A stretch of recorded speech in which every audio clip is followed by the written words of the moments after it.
Chers amis, voilà un chiffre donné par Le Figaro qui en dit long sur l'islamisation de notre pays.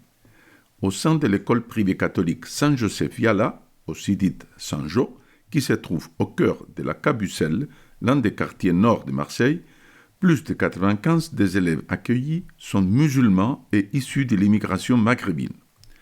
Les 500 élèves sont accueillis dès l'âge de 2 ans et jusqu'à la classe de 3e.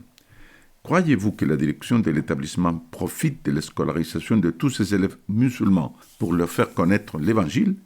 Pas du tout. À Saint-Jo, les cours de catéchisme ont été tout bonnement remplacés par des cours interreligieux. Pour être honnête, il faut reconnaître que d'après Le Figaro, cet établissement a d'incontestables qualités d'ordre et de rigueur. Par exemple, dès lors qu'un enfant n'est pas arrivé 10 minutes après la sonnerie de la cloche, sa famille est convoquée sur le champ.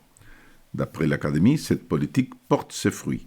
En 3 ans, un seul cas d'absentéisme scolaire chronique a été déploré. Par ailleurs, à nouveau selon Le Figaro, les parents soutiennent systématiquement les professeurs si leur enfant se montre indiscipliné. Vous me direz que c'est là la moindre des choses. Certes, mais bien des professeurs dans d'autres établissements témoignent que c'est de moins en moins le cas. L'an dernier, l'école Saint-Joseph-Viala a affiché un taux de réussite au brevet des collèges de 97%. C'est un taux largement supérieur aux établissements publics voisins, dont certains ont un taux d'échec de 40%. Quand il s'agit d'appliquer une discipline que l'on pourrait qualifier de classique, la direction de Saint-Jo n'a pas froid aux yeux et les bons résultats des élèves lui donnent largement raison.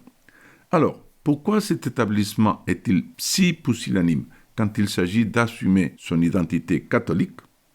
Contrairement à ce que l'on entend trop souvent, la foi chrétienne n'est pas réductible à un ensemble de valeurs humanistes. Elle est inséparable de l'annonce du credo. Les jeunes musulmans qui fréquentent un établissement catholique ont le droit de savoir que notre Seigneur Jésus-Christ est le Fils de Dieu et leur unique sauveur. Quant aux responsables de l'établissement en question, ils ont le devoir de le leur dire.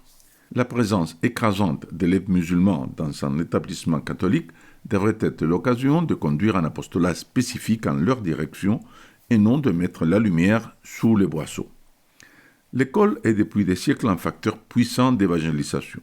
Au siècle dernier et au XIXe siècle, les missionnaires en Asie, en Afrique et en Océanie ouvraient des écoles où ils enseignaient aux petits indigènes, très souvent païens, l'orthographe, la grammaire, les mathématiques, l'histoire, la géographie et bien sûr le catéchisme. Catéchisme qui consistait en l'annonce des vérités de la foi et non en un vague cours de morale ou de culture religieuse. C'est comme cela que des nations entières sont devenues chrétiennes. Il est ahurissant de devoir rappeler de telles choses. Mais il est sans doute plus ahurissant encore de constater que dans notre pays, la fille aînée de l'Église, l'on n'ose même plus enseigner le catéchisme dans un établissement catholique. Procéder ainsi, c'est tout simplement capituler en rase campagne face à l'islam. Comment les islamistes ne seraient-ils pas raillardis face à tant de faiblesses? Imaginez-vous un seul instant une école musulmane renoncer à enseigner le Coran ou une école juive renoncer à enseigner la Torah? Hélas, il va sans dire que d'autres établissements catholiques sont engagés sur une pente plus dangereuse encore que celle de l'école Saint-Joseph de Marseille. C'est notamment le cas à Bordeaux. Dans cette ville, au collège de l'Assomption Sainte-Clotilde, des élèves de 4e ont eu droit à la lecture d'une scène érotique explicite et franchement dégoûtante, et au lycée marianiste Saint-Marie-Grand-Lebrun, les crucifix ont été retirés des salles de classe.